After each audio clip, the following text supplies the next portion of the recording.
Semangat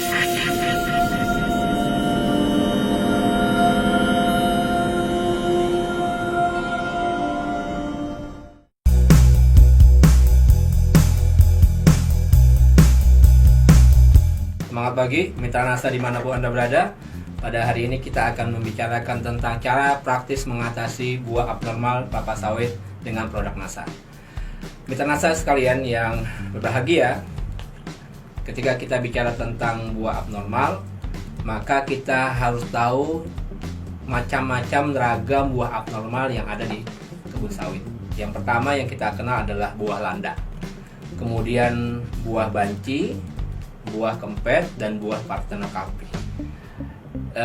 Buah abnormal ini itu sangat berpengaruh terhadap produksi kelapa sawit. Artinya, ketika dalam satu luasan itu jumlah buah abnormalnya sangat besar, maka otomatis produksi kelapa sawit akan mengalami penurunan yang sangat drastis. Nah, pada kesempatan kali ini kita akan membicarakan bagaimana cara mengatasi agar buah abnormal itu bisa kita tekan jumlahnya, sehingga produksi kelapa sawit akan bisa kita dapatkan hasil yang paling maksimal. Nah, para pemirsa sekalian, kita juga perlu memahami kembali tentang apa kriteria buah landak, buah banci, kemudian buah kempet, dan buah parthenocarpi. Karena dan juga apa penyebab terjadinya buah abnormal. Pertama, ketika kita bicara tentang buah landak, artinya bahwa jumlah buah yang jadi, artinya antara jumlah butiran berondolan dengan duri yang ada di buah kelapa sawit itu lebih banyak durinya, sehingga orang menyebutnya sebagai buah landak. Kemudian buah banci itu terjadi dua jenis, ya. Artinya di situ bunga betina yang harusnya jadi buah itu diikuti dengan jumlah duri yang begitu banyak, sehingga kesempurnaan buah tidak terjadi, sehingga orang menyebutnya buah banci. Artinya di situ ada jantan dan betina. Kemudian buah kempet, sebenarnya ini bahasa daerah, ya. Buah kempet itu sebenarnya sama dengan buah landak. Dan kemudian yang keempat adalah buah parthenocarpi, buah yang dimana ketika matangnya itu tidak diikuti dengan perubahan warna. Biasanya kalau kita menggunakan kriteria warna, biasanya mulai dari warnanya hitam sampai kemudian merah dan jingga, itu menunjukkan buah itu matang. Tapi kalau buah parthenocarpi, dia tetap hitam sampai kemudian itu buahnya matang tapi tetap warnanya hitam, maka dia juga termasuk buah abnormal. Nah, mitra-mitra sekalian, sekarang kita akan membicarakan tentang penyebab terjadinya buah abnormal, ya. Pertama adalah terjadinya prosentase bunga betina dan bunga jantan itu mengalami perbedaan yang sangat drastis. Artinya persentase bunga jantannya itu sangat minim. Jadi beberapa varietas di bibit kelapa sawit itu memang mengandalkan bahwa persentase bunga betinanya sangat besar, tetapi itu akan menyebabkan terjadinya persentase bunga jantannya kecil. Otomatis proses terjadinya pembuahan dari bunga jantan menuju dengan bunga betina itu tidak berlangsung dengan sempurna. Nah, kemudian yang kedua adalah populasi serangga penyerbuknya sangat minim. Artinya bahwa buah kelapa sawit itu perlu bantuan namanya serangga penyerbuk, atau kita mengenalnya sebagai Eladabius camerenicus. Nah, ketika serangga penyerbuknya ini kurang, maka proses penyerbukannya juga tidak berlangsung sempurna. Akhirnya buah yang kita harapkan itu terjadi buah yang sempurna itu tidak terjadi. Karena apa? Kurangnya penyerbukan oleh serangga.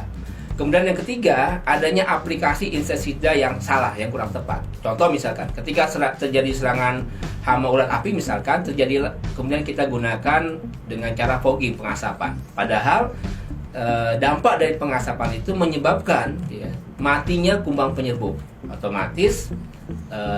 Otomatis penyerbukan oleh kumbang itu menjadi berkurang. Kemudian yang keempat, ketidakseimbangan antara penggunaan pupuk hara makro dan mikro. Ini juga akan bisa menyebabkan terjadinya kurang sempurnanya buah. kemudian ketersediaan air yang minim, kemudian yang terakhir adalah pH tanah rendah atau masam. Nah, hal-hal inilah yang menyebabkan buah menjadi abnormal. Nah, sekarang rekomendasi yang kita dapat berikan adalah pertama, kita lakukan secara manual, artinya kita lakukan penyerbukan manual. Nah, jadi kita cari bunga jantan yang memang kualitasnya baik, kita lakukan penyerbukan manual. Nah, kemudian yang kedua, perbanyak jumlah kumbang penyerbuk atau kita mengenal istilahnya hatch and carry. Kita ternakan kumbang penyerbuk, kemudian kita harapkan kumbang itu beranak pinak sehingga bisa membantu dalam proses penyerbukan di kebun kelapa sawit. Kemudian yang ketiga, hindari inseksida kimia sehingga kita bisa gunakan dengan menggunakan Agensia Hayati. Kita punya produknya, itu bisa menggunakan produk-produk Agensia Hayati dari NASA. Kemudian penggunaan pupuk kimia yang berimbang antara hara makro dan mikro, yaitu kalau dengan pupuk kimianya kita gunakan pupuk NPK yang prosentasenya itu tinggi, katakanlah di atas 27% sampai 33%. Kemudian yang penggunaan pupuk organiknya kita gunakan SPR, NASA, dan PWN Nutrition yang ini bisa membantu ya, proses pembentukan bunga dari bunga betina kemudian jadi buah sehingga buahnya itu bisa besar, berat janjangnya juga besar sehingga produksi juga semakin meningkat. Dan yang terakhir, penanaman dolomit untuk menstabilkan pH. Karena biasanya kalau pH terlalu asam itu akan menyebabkan pembentukan buah menjadi kurang sempurna. Nah, kemudian yang berikutnya pembuatan resapan air sehingga minimnya air bisa kita minimalkan dengan cara apa? Kita buat resapan-resapan air ketika musim hujan kita bisa menampung air dan ketika musim kemarau itu bisa menjadi persediaan air sehingga tanaman kelapa sawit bisa tercukupi airnya sehingga pembentukan buah itu menjadi normal, tidak terjadinya buah abnormal. Demikian singkat informasi yang bisa kami sampaikan. Semoga ini bisa bermanfaat bagi mitra NASA sekalian, baik yang ada di kebun maupun yang ada di lokasi. Baik, mitra NASA sekalian, jangan lupa like, subscribe, dan bagikan dan bunyikan loncengnya sehingga Anda tidak ketinggalan berita-berita terkini dari media sosial NASA, dari Facebook, Instagram, YouTube, Twitter, dan semangat pagi.